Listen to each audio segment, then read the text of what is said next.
The Girl in the Train by Agatha Christie.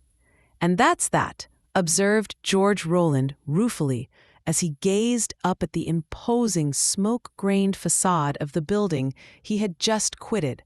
It might be said to represent, very oddly, the power of money, and money in the person of William Roland, uncle to the aforementioned George, had just spoken its mind very freely. In the course of a brief 10 minutes, from being the apple of his uncle's eye, the heir to his wealth, and a young man with a promising business career in front of him, George had suddenly become one of the vast army of the unemployed, and in these clothes they wouldn't even give me the dole, reflected Mr. Roland gloomily. And as for writing poems and selling them at the door at 2 pence, or what you care to give, lady, I simply haven't got the brains. It was true that George embodied a veritable triumph of the tailors. Art, he was exquisitely and beautifully arrayed. Solomon and the lilies of the field were simply not in it with George. But man cannot live by clothes alone, unless he has had some considerable training in the art. And Mr. Roland was painfully aware of the fact. And all because of that rotten show last night, he reflected sadly. The rotten show last night had been a Covent Garden ball. Mr. Roland had returned from it at a somewhat late, or rather early hour. As a matter of fact, he could not strictly say that he remembered returning at all. Rogers, his uncle's butler, was a helpful assistant, fellow, and could doubtless give more details on the matter. A splitting head, a cup of strong tea, and an arrival at the office at 5 minutes to 12, instead of 9:30, had precipitated the catastrophe. Mr. Roland Sena, who for 24 years had condoned and paid up as a tactful relative shoot, had suddenly abandoned these tactics and revealed himself in a totally new light. Then, consequence of José's replies, the young man's head was still opening and shutting like some medieval instrument of the Inquisition, had displeased him still further. William Roland was nothing if not thorough. He cast his nephew would drift upon the world in a few short, succinct words, and then settled down to his interrupted survey of some oil fields in Peru. George Roland shook the dust of his uncle's office from his feet and stepped out into the city of London. George was a practical fellow. A good lunch, he considered, was essential to a review of the situation. He had it. Then he redressed his steps to the family mansion. Rogers opened the door. His well-trained face expressed no surprise at St. George at this unusual hour. "Good afternoon, Rogers. Just pack up my thanks for me, will you? I'm leaving here." "Yes, sir. Just for a short visit, sir. For good, Rogers. I'm going to the colonies this afternoon." "Indeed, sir. Yes. That is, if there is a suitable boat. Do you know anything about the boats, Rogers? Which colony were you thinking of visiting, sir?" "I'm not particular. Any of them will do. Let's say Australia. What do you think of the idea, Rogers?" Rogers coughed discreetly. "Well, sir, I've certainly heard it said that there is room out there for anyone who really wants to work." Mr. Roland gazed at him with interest and admiration. "Very neatly put, Rogers. Just what I was thinking myself. I shall go to Australia. Not today, at any rate. Fetch me an ABC, will you? We will select something nearer at hand." Rogers brought the required volume. George opened it at random and turned the pages with a rapid hand. "Perth too far away. Putney Bridge too near at hand. Ramsgate, I think not. Reggate also leaves me cold. What an extraordinary thing. There is actually a place called Roland's Castle. Ever heard of it? Rogers, I fancy, sir, that you go there from Waterloo. What an extraordinary fellow you are. Rogers, you know everything. Well, well, Roland's Castle. I wonder what sort of a place it is." "Not much of a place, I should say, sir." "All the better. There will be less competition, these quiet little Country hamlets have a lot of the old feudal spirit knocking about.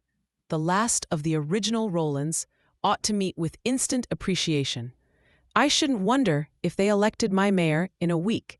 He shut up the ABC with a bang. The die is cast. Pack me a butt. Small suitcase. Will you also my compliment to the cook, and will she oblige me with the loan of the cat, Dick Whittington? You know, when you set out to become a Lord Mayor, a cat is essential. I'm sorry, sir, but the cat is not available at the present moment. How was that? A family of 8, sir, arrived this morning. You don't say. So I thought its name was Peter. So it is, sir. A great surprise to all of us. A case of careless christening. And these deceitful sex, eh? Well, well, I shall have to go catless. Pack up those things at once, will you? Very good, sir. Rogers hesitated, then advanced a little further into the room. You will excuse the liberty, sir, but if I was you, I shouldn't take too much notice of anything Mr. Roland said this morning. He was at one of the city dinners last night, and say no more, said George. I understand. And being inclined to gout. I know. Rather a strenuous evening for you, Rogers, with the 2 of us, eh? But I've set my heart on distinguishing myself at Roland's Castle, the cradle of my historic race. That would go well in a speech, wouldn't it? A wire to me there, or a discreet advertisement in the morning papers, will recall me at any time if a frequency of feel is in preparation. And now to Waterloo. As Wellington said, on the eve of the historic battle, Waterloo Station was not at its brightest and best. That afternoon, Mr. Roland eventually discovered a train that would take him to his destination.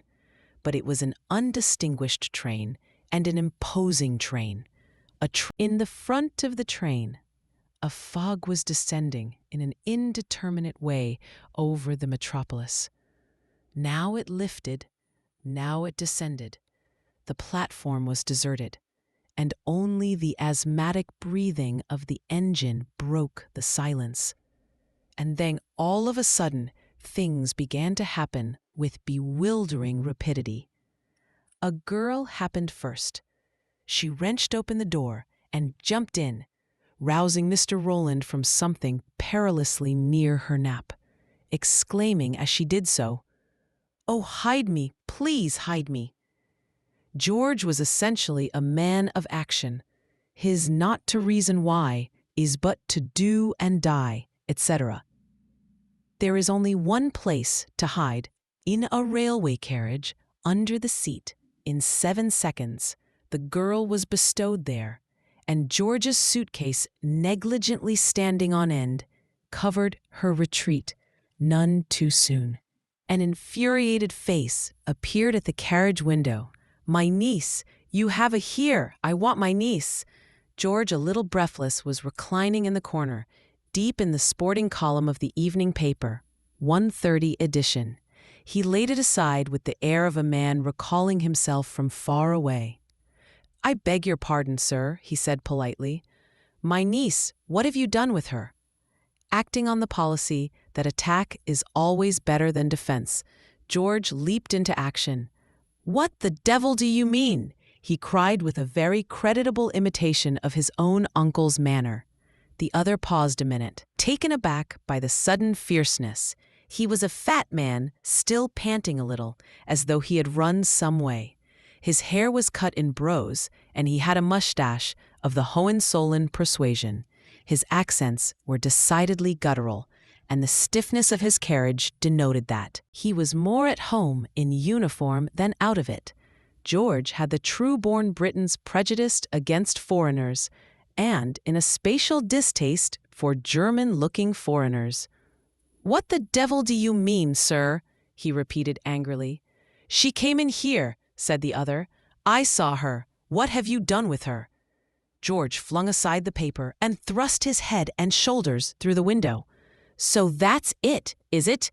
he wrote. "Blackmail? But you have tried it on the wrong person.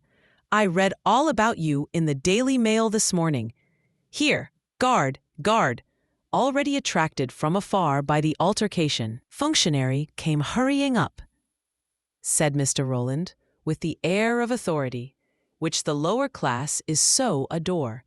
This fellow is annoying me. I'll give him in charge for attempted blackmail. If necessary, pretends I've got his knees hidden in here. There's a regular gang of the Sporringers trying this sort of thing on. It ought to be stopped. Take him away, will you? Here's my card if you want it. The guard looked from one to the other. His mind was soon made up. His training led him to despise foreigners and to respect and admire well-dressed gentlemen who travel first class.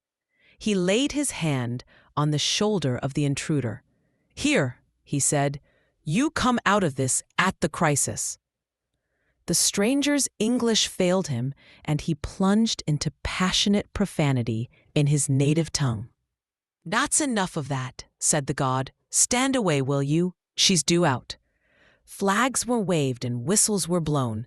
With an unwilling jerk, the train drew out of the station. George remained at his observation post until they were clear of the platform. Then he drew in his head and, picking up the suitcase, tossed it into the rack. "It's quite all right. You can come out," he said reassuringly. The girl crawled out. "Oh," she gasped. "How can I thank you?" "That's quite all right. It's been a pleasure, I assure you," returned George nonchalantly. He smiled at her reassuringly. There was a slightly puzzled look in her eyes. She seemed to be missing something to which she was accustomed.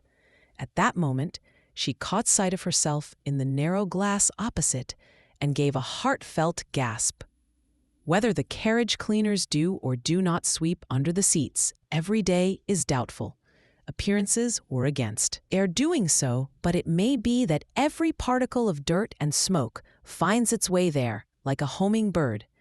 George had hardly had time to take in the girl's appearance. So sudden had been her arrival, and so briefed the space of time before she crawled into hiding, but it was certainly a trim and well-dressed young woman who had disappeared under the seat. Now her little red hat was crushed and dented, and her face was disfigured with long streaks of dirt. "Oh," said the girl. She fumbled for her bag.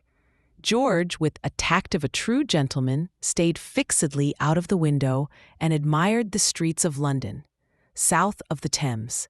"How can I thank you?" said the girl again, taking this as a hint that conversation might now be resumed. George withdrew his case and made another polite disclaimer, but this time with a good deal of added warmth in his manner. The girl was absolutely lovely. Never before, George told himself, had he seen such a lovely girl. The impressment of his manner became even more marked. "I think it was simply splendid." "A few," said the girl with enthusiasm. "Not at all. Easiest thing in the world. Only two, pleased." "Me of use," mumbled George. "Splendid," she reiterated emphatically. "It is undoubtedly pleasant to have the loveliest girl you have ever seen gazing into your eyes and telling you how splendid you are." George enjoyed it as much as anyone could. Then there came a rather difficult silence. It seemed to dawn upon the girl that further explanation might be expected. She flushed a little. "The awkward part of it is," she said nervously, "that I'm afraid I can't explain." She looked at him with a piteous air of uncertainty. "You can't explain?" "No. How perfectly splendid," said Mr. Rowland with enthusiasm. "I beg your pardon," I said. "How perfectly splendid. Just like one of those books that keep you up all night. The heroine always says, 'I can't explain' in the first chapter. She explains in the last, of course, and there's never any real reason why. She shouldn't have done so in the beginning, except that it would spoil the story. I can't tell you how pleased I am to be mixed up in a real mystery. I didn't know there were such things. I hope it's got something to do with secret documents of immense importance and the Balkan Express. I doubt upon the Balkan Express." The girl stared at him with wide, suspicious eyes. "What makes you say the Balkan Express?" she asked sharply. "I hope I haven't been indiscreet. George hasn't to put in. Your uncle traveled by it." "Perhaps my uncle." She paused, then began again. "My uncle." "Quite so," said George sympathetically. "I've got an uncle myself. Nobody should be held responsible for their uncles. Nature's little throwbacks, that's how I look at it." The girl began to laugh. Suddenly, when she spoke, George was aware of the slight, foreign inflection in her voice. At first, he had taken her to be English. "What a refreshing and unusual person you are, Mr. Roland George. To my friends, my name is Elizabeth." She stopped abruptly. "I like the name Elizabeth," said George, to cover her momentary confusion. "They don't call you Bessie or anything horrible like that, I hope." She shook her head. "Well," said George, "now that we know each other, we'd better get down to business. If you'll stand up, Elizabeth, I'll brush down the back of your coat." She stood up obediently, and George was as good as his word. "Thank you, Mr. Roland George." "George, to my friends, remember, and you can't come into my nice empty carriage, roll under the seat, and use me to tell lies to your uncle, and then refuse to be friends. Can you?" "Thank you, George. That's better. Do I look quite all right now?" asked Elizabeth, trying to see over her left shoulder. "You look all right," said George, curving himself sternly. "It was all so sudden, you see," explained the girl. "It must have been he saw us in the taxi, and then at the station.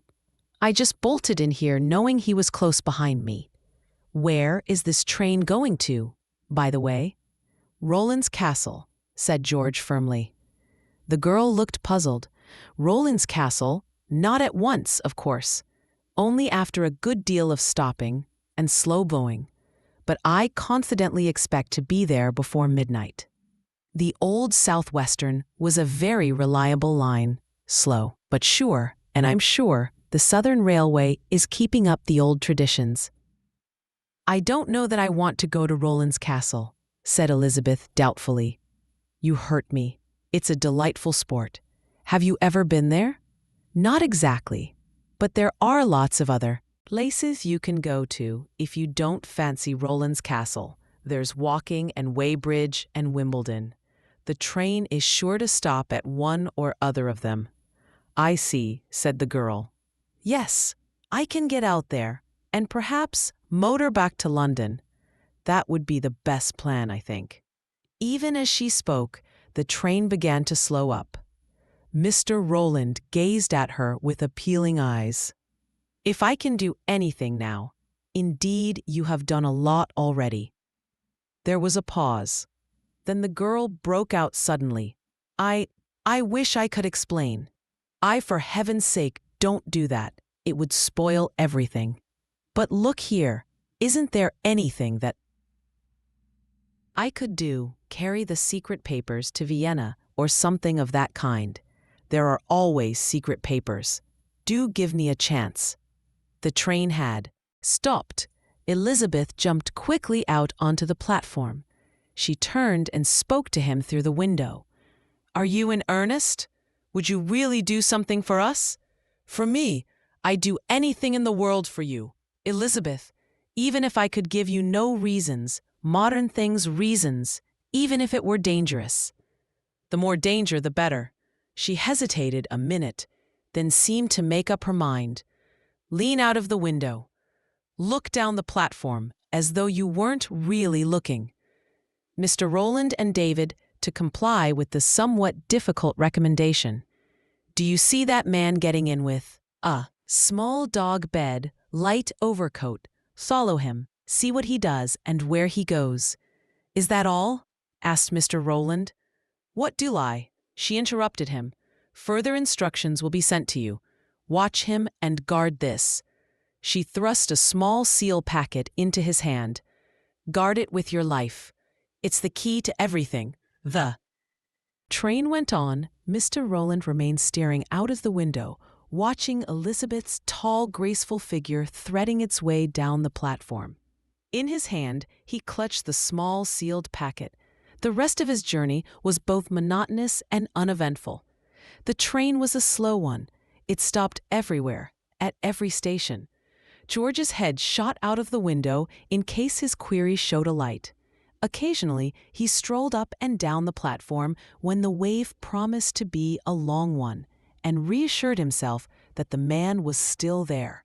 The eventual destination of the train was Spots, Mouth, and it was there that the Blackbeard traveler alighted. He made his way to a small second-class hotel, where he booked a room. Mr. Rowland also booked a room. The rooms were in the same corridor, 2 doors from each other. The arrangement seemed satisfactory to George. He was a complete novice in the art of shadowing, but was anxious to quit himself well and justify Elizabeth's trust in him. At dinner, George was given a table not far from that of his query. The room was not full, and the majority of the diners George put down as commercial travelers, quite respectable men who weighed their food with appetite. Only one man attracted his special notice, a small man with ginger hair and mustache, and a suggestion of horsiness in his apparel. He seemed to be interested in George also, and suggested a drink and a game of billiards when the meal had come to a close. But George had just despite the Blackbeard man putting on his hat and overcoat, and declined politely. In another minute he was out in the street, gaining fresh insight into the difficult art of shadowing. The chase was a long and a wary one, and in the end it seemed to lead nowhere. After twisting and turning through the streets of Podesmath for about 4 miles, the man returned to the hotel, George hard upon his heels. A faint doubt assailed the latter. Was it possible that the other man was aware of his presence? As he debated this point, standing in the hall, the outer door was pushed open, and the little ginger man entered. Evidently, he too had been out for a stroll. George was suddenly aware that the beauty of Stamsel in the office was addressing him. "Mr. Rowland, isn't it? 2 gentlemen have called to see you. 2 foreign gentlemen. They are in the little room at the end of the passage."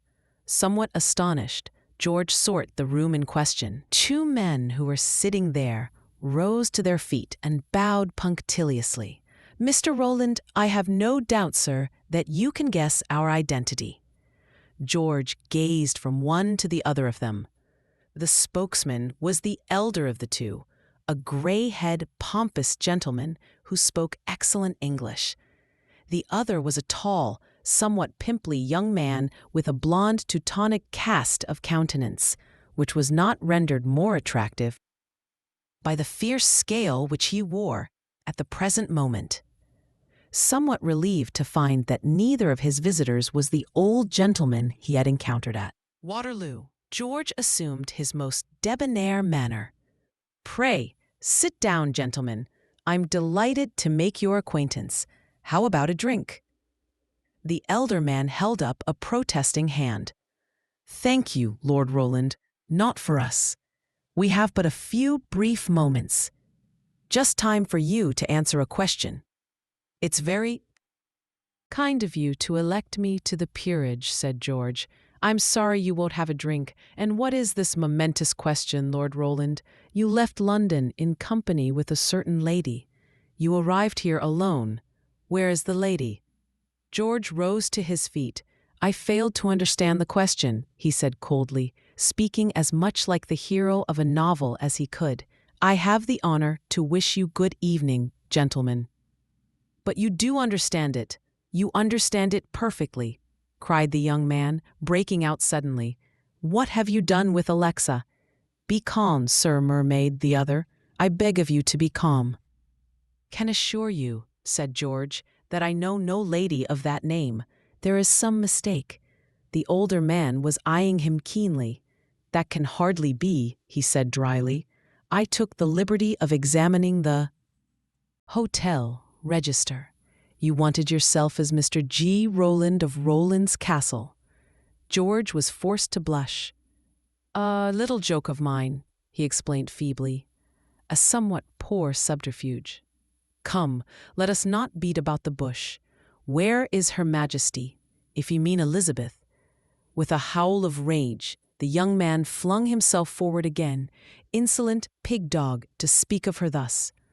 "I am referring," said the other slowly, "as you very well know, to the Grand Duchess Anastasia, Sophia, Alexandra, Mary Helena, Olga, Elizabeth, of Cattonia." "Oh," said Mr. Rowland helplessly.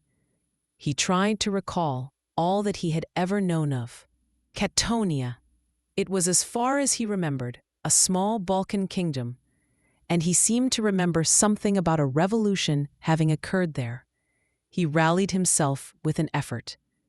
"Evidently, we mean the same person," he said cheerfully. "Only I call her Elizabeth. You will give me satisfaction." For that smile, the young man, "We will fight. Fight a duel." "I never fight duels," said Mr. Rowland firmly. "Why not?" demanded the other unpleasantly. "I'm too afraid of getting hurt." "Aha! Is that so? Then I will at least pull your nose for you." The younger man advanced fiercely. Exactly what happened was difficult to see, but he described a sudden semicircle in the air and fell to the ground with a heavy thud. He picked himself up in a dazed manner. Mr. Rowland was smiling pleasantly. "As I was saying," he remarked, "I'm always afraid of getting hurt. That's why I thought it well to learn jiu-jitsu." There was a pause. The two foreigners looked doubtfully at this amiable-looking young man, as though they suddenly realized that some dangerous quality lurked behind the pleasant nonchalance of his manner. The younger two-tone was white with passion. "You will repent this," he hissed. The older man retained his dignity. "That is your last word, Lord Rowland. You refused to tell us Her Highness's whereabouts. I am unaware of them myself. You can hardly expect me to believe that. I'm afraid you are of an unbelieving nature, sir." The other merely shook his head and murmured, "This is not the end. You will hear from us again." The two men took their leave. George passed his hand over his brow. Events were proceeding at a bewildering rate. He was evidently mixed up in the first-class European scandal. "It might even mean another war," said George hopefully, as he hunted round to see what had become of the man with the black bed. To his great relief, he discovered him sitting in the corner of the commercial room. George sat down. In another corner, in about 3 minutes, the Blackbeard man got up and went up to bed. George followed and saw him go into his room and close the door. George heaved a sigh of relief. "I need a night's rest," he murmured. Needed badly. Then a die thought struck him. Supposing the black-bearded man had realized that George was on his train. Supposing that he should slip away during the night while George himself was sleeping, the sleep of the chest. A few minutes' reflection suggested to Mr. Rowland a way of dealing with this difficulty. He unraveled one of his socks till he got a good length of neutral-colored wool, and creeping quietly out of his room, he pasted one end of the wool to the farther side of the stranger's door with stamp paper, carrying the rule across it and along to his own room. There he hung the end with a small silver bell, a relic of last night's entertainment. He surveyed these arrangements with a good deal of satisfaction. Should the black-bedded man attempt to leave his room, George would be instantly warned by the ringing of the bell.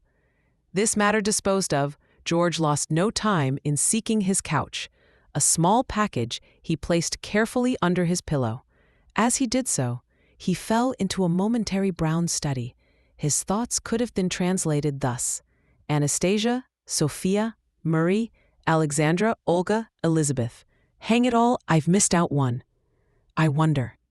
Now he was unable to sleep immediately, being tantalized with his failure to grasp the situation. What was it all about? What was the connection between the escaping Grand Duchess, the seal packet, and the black-bedded man? What was the Grand Duchess? escaping from where the foreigners aware that the sealed packet was in its position. What was it likely to contain? Pondering these matches with an irritated sense that he was no nearer the solution, Mr. Rowland fell asleep. He was awakened by the faint jingle of a bell. Not one of those men who wake to instant action. It took him just a minute and a half to realize the situation. Then he jumped up, thrust on some slippers, and opening the door with the utmost caution, slipped out into the corridor. A faint moving patch of shadow at the far end of the passage showed him the direction. Taken by his query, moving as noiselessly as possible, Mr. Rowland followed the train. He was just in time to see the black bed and man disappear into a bathroom. That was puzzling, particularly so as there was a bathroom just opposite his own room. Moving up close to the door, which was ajar, George peered through the crack. The man was on his knees by the side of the bath, doing something to the skirting board immediately behind it. He remained there for about 5 minutes. Then he rose to his feet, and George beat a prudent retreat, saving the shadow of his own door. He watched the other pass and regain his own room. "Good," said George to himself. "The mystery of the bathroom will be investigated tomorrow morning." He got into bed and slipped his hand under the pillow to assure himself that the precious packet was still there. In another minute, he was scattering the bedclothes in a panic. The packet was gone. It was a sadly chassis George, who sat consuming eggs and bacon the following morning. He had failed Elizabeth. He had allowed the precious package she had entrusted to his charge to be taken from him, and the mystery of the bathroom was miserably inadequate. Yes, undoubtedly, George had made a mutt of himself after breakfast. He strolled upstairs again. A chambermaid was standing in the passage looking perplexed. "Anything wrong, my dear?" said George kindly. "It's the gentleman here, sir. He asked to be called at 8:30, and I can't get any answer, and the door's locked." "You don't say so," said George. An uneasy feeling rose in his own breast. He hurried into his room. Whatever plans he was forming were instantly brushed aside by a most unexpected sight. There on the tracing table was the little packet which had been stolen from him the night before. George picked it up and examined it. Yes, it was undoubtedly the same, but the seals had been broken. After a minute's hesitation, he unwrapped it. If other people had seen its contents, there was no reason why he should not see them also. Besides, it was possible that the contents had been abstracted. The unborn paper revealed the small cardboard box, such as Twiller's use. George opened it. Inside, nestling on a bed of cotton wool, was a plain gold wedding ring. He picked it up and examined it. There was no inscription inside, nothing whatever to make it out from any other wedding ring. George dropped his head into his hands with a groan. "Lunacy," he murmured. "That's what it is. Stark, staring lunacy. There's no sense anywhere." Suddenly, he remembered the chambermaid's statement, and at the same time, he observed that there was a broad parapet outside the window. It was not a feat he would ordinarily have attempted, but he was so aflamed with curiosity and anger that he was in the mood to make light of anything. Difficulties, he sprang upon the windowsill. A few seconds later, he was peering in at the window of the room occupied by the Blackbeard man. The window was open and the room was empty. A little further along was a fire escape. It was clear how the quarry had taken his departure. George jumped in through the window. The missing man's effects were still scattered about. There might be some clue amongst them to shed light on George's perplexities. He began to hunt about, starting with the contents of a battered kid bag.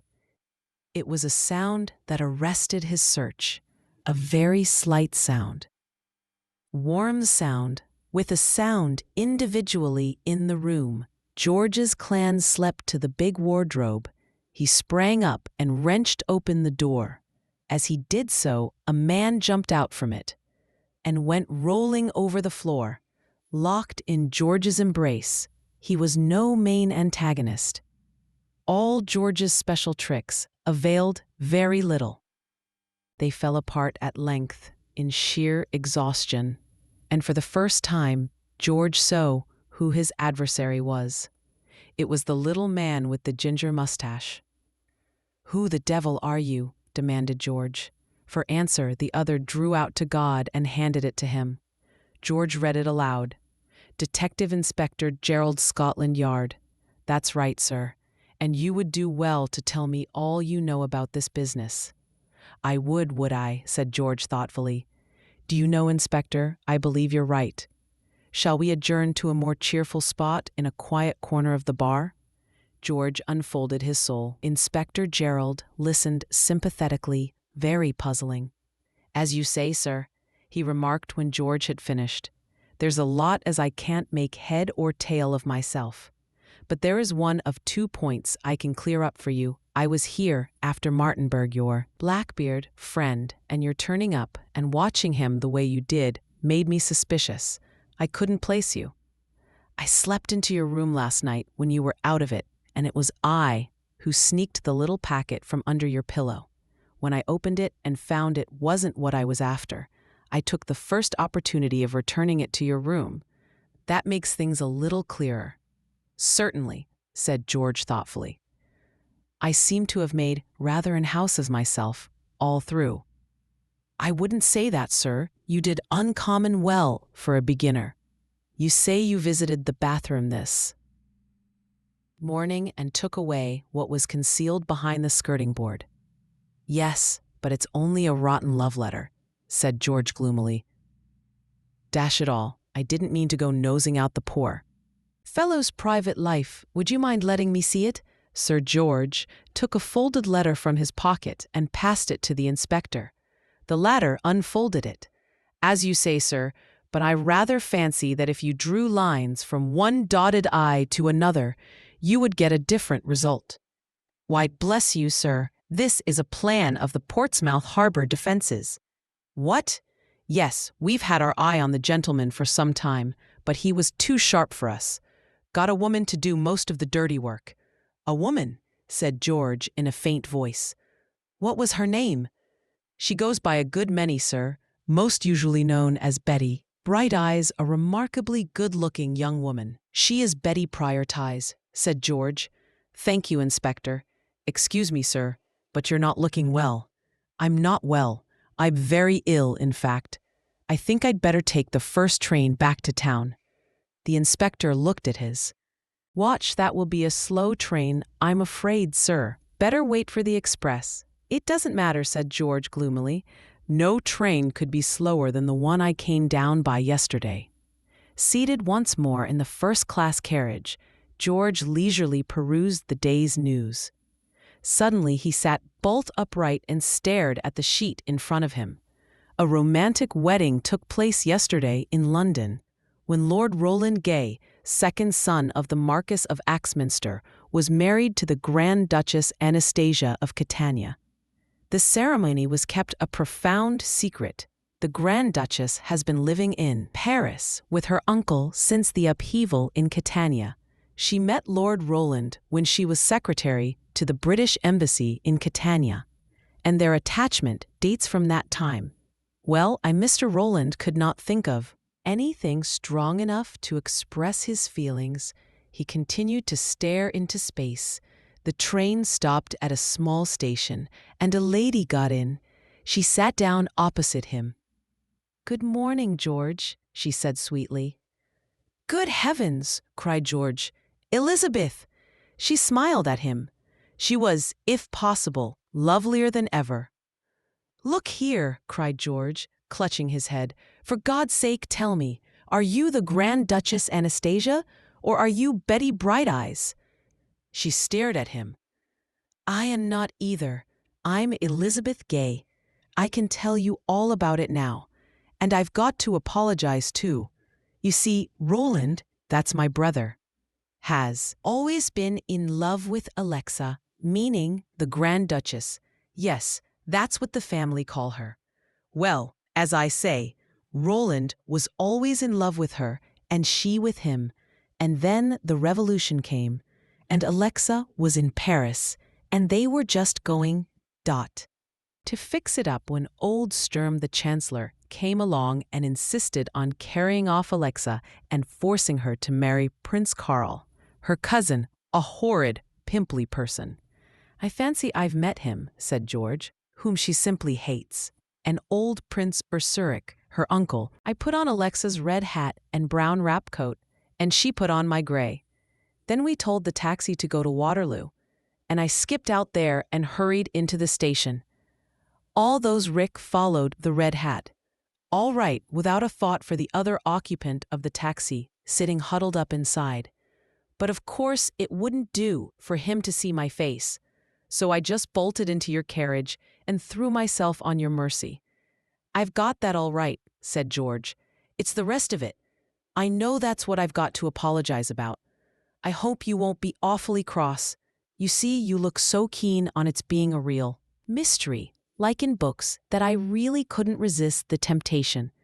I picked out a rather sinister-looking man on the platform and told you to follow him, and then I thrust the parcel on you containing a wedding ring. Yes, Alexa, and I bought that because Roland wasn't due to arrive from Scotland until just before the wedding. And of course, I knew that by the time I got to London, they wouldn't want it. They would have had to use a curtain ring or something."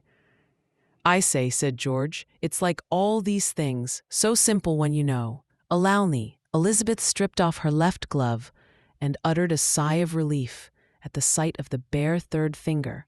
"That's all right," you remarked. "That ring won't be wasted. After all, oh Christ, Elizabeth, but I don't know anything about you."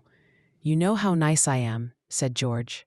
"By the way, has just occurred to me, you are the Lady Elizabeth Gay, of course. Oh, George, are you a snob?" "As a matter of fact, I am rather. My best dream was one where King George borrowed half a crown from me to see him over the weekend. But I was thinking of my uncle, the one from whom I am estranged. He's a frightful snob when he knows I'm going to marry you, and that will have a title in the family. He'll make a partner at once. Oh, George, is he very rich? Elizabeth, are you mercenary?" "Very. I adore spending money. But I was thinking of father. 5 daughters full of beauty and blue blood. He's just yearning for a rich son-in-law." Said George. "It will be one of those marriages made in heaven and approved on earth. Shall we live at Roland's castle? They'd be sure to make me Lord Mayor with you for a wife. Oh, Elizabeth, darling, it's probably contravening the company's bylaws, but I simply must kiss you." The end.